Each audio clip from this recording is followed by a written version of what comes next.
নমস্কার বন্ধুরা, আমার channel stitch and cook by সোমাতে আপনাদের সকলকে জানাই স্বাগত। চলে এসেছে আজকে নতুন আর একটা গুরুত্বপূর্ণ ভিডিও নিয়ে।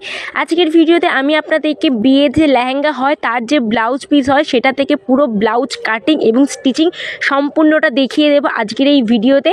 তো এখানে দেখতে পাচ্ছেন খাপ নিয়েছি, এখানে কিন্তু ব্লাউজটাতে খাপ বসানো হবে, সামনের পাটে এবং প্রিন্সেস কাট হবে। আর এখানে গলাটা কিন্তু অনেকটাই বড় থাকে, তো সেটা কীভাবে আমি ছোট করছি সমস্তটা আজকে দেখিয়ে দেবো এই ভিডিওতে। তো যারা এখনও আমার চ্যানেলটিকে সাবস্ক্রাইব করেনি প্লিজ ঝটপট করে চ্যানেলটি সাবস্ক্রাইব করে নিন। তো দেখতেই পাচ্ছেন এটা হচ্ছে পিঠ, এখানে কিন্তু আগে থেকে এমব্রয়ডারি কাজ করা থাকে সামনে এবং পিছনে।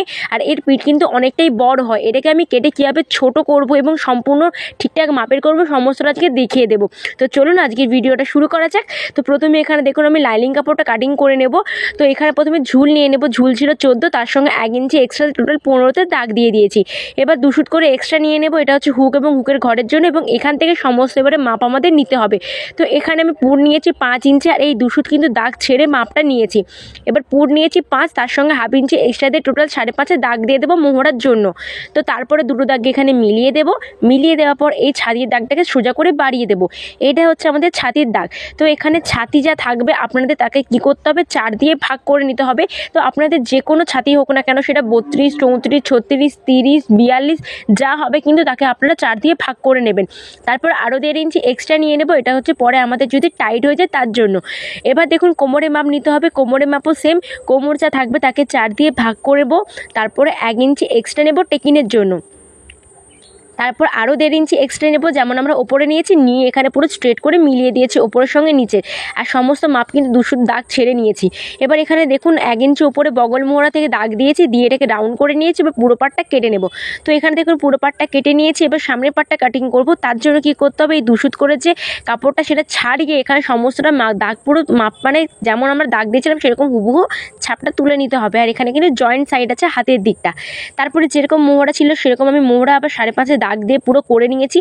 এরপর ভেতরের দিকে আরও 1.25 ইঞ্চি ভেতরে একটা দাগ দিতে হবে, দিয়ে এটাকে পুর লাইনের সঙ্গে কোণ করে এভাবে মিলিয়ে দিতে হবে। এটা তালপাট কাটিং করবো সামনে, তালপাট কাটিং করলে কিন্তু ফিটিংস খুবই ভালো আসে, সামনের দিকে ফিনিশিং খুবই সুন্দর দেখায়।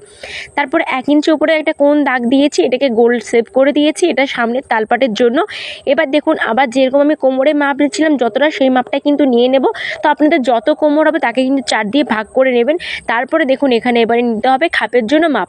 তো খাপের জন্য এখানে আমি 3 ইঞ্চি নিয়েছি, একটু ভারী ছাতি ছিল তার জন্য। তারপর আরও 1.5 ইঞ্চি এক্সট্রা নিয়েছি, যেমন আমরা ওপরে নিয়েছিলাম সেরকম নিয়ে উপরের দাগের সঙ্গে নিচের দাগটা পুরো মিলিয়ে দিয়েছি। এবার ওপর থেকে এখানে পয়েন্টের মাপ নিয়ে নিতে হবে। তো পয়েন্ট যা ছিল তার সঙ্গে 1/2 ইঞ্চি এক্সট্রা নেব। তো পয়েন্ট ছিল আমার 9 ইঞ্চি, তাতে আমি এখানে 1/2 ইঞ্চি এক্সট্রা টোটাল 9.5 দাগ দিয়ে দিয়েছি, দিয়ে এই দাগটাকে স্ট্রেট করে বাড়িয়ে দিয়েছি। এবার এখানে একটা আমাদের মাপ আছে, এখানে মাপটা হবে আপনাদের যত ছাতি হবে তাকে এখানে 10 দিয়ে ভাগ করতে হবে। তো এখানে 35 ছাতি ছিল, 35কে 10 দিয়ে ভাগ করলে 3.5, তো সেটাই নিয়েছি, নিয়ে নিচ বরাবর স্ট্রেট করে মিলিয়ে দিয়েছি। এবার 3 ইঞ্চি যে নিয়েছিলাম এটা এই চাওড়ার পর থেকে নেব, কারণ খাপটা তো আমাদের এখানে রেডি হবে, তার জন্য নেবার পর এখানে দেখুন আমি পয়েন্টের চাওড়ার সঙ্গে এটা মিলিয়ে দিয়েছি স্ট্রেট করে। আর এখানে একটু কোণ হয়েছিল, তো কোণটা যেন না হয়ে থাকে তো হালকাতে রাউন্ড করে দিয়েছি, যেন কোথাও যেন কোণ না হয়ে থাকে, এটা কিন্তু আপনাদেরকে খেয়াল রাখতে হবে। তো তারপর এখানে দেখুন বগল মোড়ার দিকে প্রিন্সেস কাটে পুরো শেপটাও মিলিয়ে দিয়েছি, আর একটু গোল শেপ করে দেবেন যেন কোথাও কোণ না হয়ে থাকে, এটা কিন্তু আপনারা খেয়াল রাখবেন। বুঝতে পেরেছেন? এবার দেখুন এখানে যেহেতু সরাসরি কাপড়ে কাটিং করছি তার জন্য এখানে আমাদেরকে সেলাই মার্জিনের জন্য 1 ইঞ্চি আমি ওপরে এবং নিচে দাগ দিয়েছি, দিয়ে পুরো স্ট্রেট করে মিলিয়ে দিয়েছি। এবার কাটবো যে আমরা বগলের মোহরা সামনে তালপাটের অংশ থেকে পুরো কেটে নেব। তো এবার দেখুন এই যে অংশটা ছিল এটা কিন্তু আমি কমিয়ে দেবো। কীভাবে কমাচ্ছি, প্রথমে দেখুন এখানে মেপে নিয়েছি, টোটাল আছে 10.5 ইঞ্চি। তো এটাকে কিন্তু আমাদেরকে ছোট করতে হবে, প্রায় 8 ইঞ্চির মতো করব। তার জন্য দেখুন এখানে উপরে প্রথমে আমি দাগ নিয়ে নিচ্ছি। তো এখানে আমাদের এখানে আমাদের পুর ছিল 5 ইঞ্চি, তার জন্য দেখুন আমি 2 সাইড থেকে 2.5 ইঞ্চি দাগ দিয়েছি, এক সাইড থেকে 2.5 ইঞ্চি, অপর সাইড থেকে 2.5 ইঞ্চি। আর নিচের দিকটা আমি এখানে দেখুন এখানে আমার মানে 10.5-এর কাছাকাছি ছিল, তো এখানে আমার 8-9 এরকম হবে, তার জন্য এক সাইড থেকে 4.5 এবং অপর সাইড থেকে 4.5 দাগ দিয়েছি কোণ থেকে, দিয়ে দুটো দাগ এখানে স্কেল দিয়ে পুরো মিলিয়ে দেবো। ওপরে 2.5 ইঞ্চি এবং নিচে কিন্তু নিয়েছি আমি 4.5 ইঞ্চি করে নিয়েছি। নেবার পর পুরো দাগটা মিলিয়ে দিয়েছি। এবার যে পুরো পাটটা ছিল লাইনিং কাপড়ে, সেই পাটটা পিছনের পাটটা নিয়ে নেব, নিয়ে এরকম দাগের সঙ্গে রেখে এরকমভাবে হুবহু কিন্তু এখানে কেটে নেব। তো আপনারা চাইলে একটু বাড়িয়েও কিন্তু কেটে নিতে পারেন। তো আমি এখানে দেখুন এক পাশটা কেটে নিয়েছি, আর অপর সাইডে কিন্তু একটু বাড়িয়ে বাড়িয়ে রেখেছি, এগুলো পরে আমি ফিনিশ মানে যখন সেলাই করবো তখন কিন্তু কেটে নেব। এবার এরকম একটার সঙ্গে একটা পাড় রেখে কিন্তু মিলিয়ে দেখে নেবেন যে আপনাদের পিঠটা ঠিকঠাক হচ্ছে কিনা। তো দেখুন এখানে আমার একদম ঠিকঠাক হয়েছে। এবার এখানে পুরো পাড়টা পুরোটা কেটে নেব। আর এবার দেখুন সামনের পাড়টা কীভাবে আমি কমিয়ে নিচ্ছি। তার জন্য দেখুন সামনের পাড়ে যেরকম ডিজাইন ছিল সেরকম ডিজাইনের ওপর ডিজাইন পুরো রাখবো, রেখে কিন্তু এখানে হুবহু একদম পুরো মিডিলের সঙ্গে ভাঁজ করে নিতে হবে। পুরো মিডিল টু মিডিল একদম ভাঁজ করে নিয়েছি। ভাঁজ করে নেওয়ার পর এই সামনের দিকে 1.5 ইঞ্চির মতো আমি একটা দাগ দিয়েছি, দিয়ে এখান থেকে প্রিন্সেস কাটের সামনের যে পার্টটা ছিল সেই পার্টটা কিন্তু বসাচ্ছি। তো তার আগে 1.5 ইঞ্চি ছিল, 1.5 ইঞ্চিটাকে এরকমভাবে কোণ করে টেকিনের মতো যেরকম আমার টেকিন দেই ব্লাউজে সেরকমভাবে সামনের পার্টটা একটু মিলিয়ে দিয়েছি। তো এটা কিন্তু আমরা সেলাই করে নেব। সেলাই করলে কিন্তু সামনের অংশটা আমাদের কমে যাবে। আর এখানে দেখুন তারপরে প্রিন্সেস কাটের যে পার্টগুলো ছিল সেগুলো কিন্তু একটার উপরে বসিয়ে আমি এখানে পুরো মেন কাপড়টা কিন্তু কেটে নিয়েছি। আর এখানে কিন্তু আমি লাইলিং কাপড়ের সঙ্গে এখানে আমি পুরো মেন কাপড়ের সঙ্গে পুরো সামনের পার্টটা আমি এখানে খাপটা বসিয়ে নিয়েছি। এই খাপ কীভাবে বসাতে হয় এটা কিন্তু আমি আগেই দেখিয়েছি, তাই এখানে আর দেখাচ্ছি না। যারা দেখেননি দেখে নেবেন। আমি কিন্তু আই বাটনের লিঙ্ক দিয়ে দেবো ব্লাউজে কীভাবে প্যাড বসাতে হয়। আমি তাই এখানে আর দেখাচ্ছি না। তো এখানে পিছন পার্টটা আমি রেডি করে দেখাবো।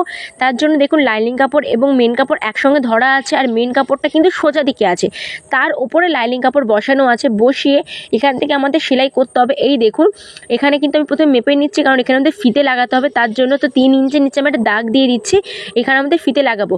এবার পিছন পাটে উল্টে নেব। উল্টে নিয়ে যে ডিজাইনটা আছে পিছন পাটের, এই ডিজাইনের ওপর একদম হুবহু রেখে কিন্তু আমাদের সেলাইটা করে নিতে হবে, যেহেতু এখানে পুরো ডিজাইন দেওয়া আছে তার জন্য। তো পুরো পিছন পাটটা রেডি করা আছে ডিজাইনের ওপর, যেরকম আপনাদেরকে সেরকমই কিন্তু করে নিতে হবে। তো এখানে দেখুন আমি পুরো ডিজাইনের ওপর থেকে মানে একদম ডিজাইনের পুরো গা থেকে আমি পুরো সেলাইটা করে নিচ্ছি। এটা কিন্তু আপনাকে ফিনিশিংয়ের সঙ্গে একদম করতে হবে যেন পারফেক্টভাবে হয়, ঠিক আছে। তো এখানে দেখুন আমি পুরো সেলাইটা করে নিচ্ছি। আর 3 ইঞ্চি নিচে কিন্তু আমি এখানে লাটকানটাও আটকিয়ে নিয়েছি। আর যারা এখনও আমার চ্যানেলটিকে সাবস্ক্রাইব করেনি প্লিজ ঝটপট করে চ্যানেলটি সাবস্ক্রাইব করে নিন নতুন নতুন ভিডিও দেখার জন্য। নতুন নতুন ভিডিও দেখতে হলে এবং এরকম নতুন নতুন ধরনের ভিডিও দেখতে হলে আপনাদেরকে কিন্তু অবশ্যই চ্যানেলটি এক্ষুনি সাবস্ক্রাইব করতেই হবে। তো তারপরে দেখুন এখানে আমি পুরোটা সেলাই করে নিয়েছি। এবার এক্সট্রা অংশটা আমি কেটে নেব 2 সুতের মতো এক্সট্রা রেখে, একদম কিন্তু গা দিয়ে একদমই কাটবেন না।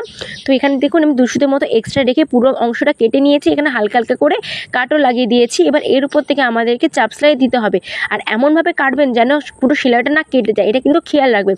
তো চাপ সেলাই দেওয়ার পর এইভাবে উল্টে নেব। উল্টালেই দেখবেন মানে লাইনিং কাপড়টা আমাদের ভেতর দিকে চলে যাচ্ছে, মেন কাপড়টা ওপরের দিকে রয়ে যাচ্ছে। এবার এর উপর থেকে আমাদের ফিনিশিংয়ের সঙ্গে একটা চাপ সেলাই করে নিতে হবে। তো পুরো পাটটা দেখুন চাপ সেলাই করে নিয়েছে। এবার এক্সট্রা যে অংশটা এটা আমি কেটে বাদ দিয়ে দেবো। তো এখানে দেখুন সেলাই করে এক্সট্রা অংশটা পুরো কেটে বাদ দিয়ে দিয়েছি। তো টেকিন দিতে হবে পিছন পাটে, তার জন্য 1.5 ইঞ্চি এখানে আমি এক্সট্রা নিয়েছিলাম। তো সেই 1.5 ইঞ্চিটা ছেড়ে পুরো কাপড়টা মুড়িয়ে নেব। মুড়িয়ে নিলে এখানে কিন্তু আমাদের টেকিনের চাওড়াটা বেরিয়ে যাবে। আর এখানে লম্বা নিয়েছি আমি 4 ইঞ্চি। এবার নিচের দিকে 1/2 ইঞ্চি দিয়ে গ্যাপিং দিয়ে উপরে একদম কোণ করে সেলাইটা মিলিয়ে দেবো, কেননা এখানে তো আমি 1/2 ইঞ্চি করে এক্সট্রা নিয়েছিলাম টেকিংয়ের জন্য। টোটাল 1 ইঞ্চি নিয়েছিলাম দুটো পার্টের জন্য, 1/2 ইঞ্চি। তো এখানে দেখুন আমি পুরো সেলাইটা টেকিংটা দিয়ে দিয়েছি, ঠিক দেখাচ্ছে এমন দেখতেই পেলেন। এইভাবে আরও একটা যে পাশ আছে সেটাও কিন্তু পুরোটা রেডি করে নেব। তো এখানে দেখুন পুরো দুটোটা রেডি করে নিয়েছি। আর এখানে হুক এবং হুকের যে পট্টিটা হবে সেটাও কিন্তু বসিয়ে নিয়েছি। এবার এখানে সামনে পার্ট এবং পিছনের পার্ট আমাদের কিন্তু জয়েন্ট করে নিতে হবে, পুট লাইন জয়েন করতে হবে। তো সঠিক নিয়মে কীভাবে পুট লাইন করতে হয় এটার ভিডিও কিন্তু আমি একটা অলরেডি দিয়েছি, যারা দেখেনি দেখে নেবেন। আমি কিন্তু আই বাটনের লিঙ্কটা দিয়ে দেবো। তো এবার হাতার এখানে বসিয়ে নেব, তার জন্য হাতাটা আগে থেকে জয়েন করে রেখেছিলাম। তো তার জন্য দেখুন হাতার যে মিডিল পয়েন্ট এবং পুটের যে মিডিল পয়েন্ট সেখান থেকে ধরে এক সাইড সেলাই হবে, তারপর অপর সাইড কিন্তু সেলাই করে নিতে হয়। এভাবে কিন্তু আমাদের হাতাটা বসিয়ে নিতে হয়। তো এবার দেখুন এখানে কিন্তু আমি জাস্ট মুড়িয়ে নেব। মুড়িয়ে এখানে আমাদের যেরকম পুরো মানে ফিটিংস করতে হয় সেভাবে ফিটিংস করে নেব। আমি অনেকবার দেখিয়েছি তাই এখানে আর দেখাচ্ছি না। জাস্ট ফিটিংস করে নিলে কিন্তু পুরো আপনাদের ব্লাউজটা রেডি হয়ে যাবে। দেখতে পাচ্ছেন ঠিক এমনটা দেখাচ্ছে কত সুন্দর এখানে ব্লাউজ হয়েছে। আর এখানে কিন্তু ডিজাইনটা খুবই ভালো হয়। তো দেখুন এত সুন্দর দেখাচ্ছে। এখানে খাপ বসিয়েছি আর সামনে কিন্তু প্রিন্সেস পার্টও করেছি, দেখতেই পাচ্ছেন পিছনটা ঠিক এমন দেখাচ্ছে। তো আশা করছি আপনাদের এই ভিডিওটি ভালো লেগেছে। ভালো লাগলে অবশ্যই লাইক করুন, শেয়ার করুন, কমেন্ট করুন।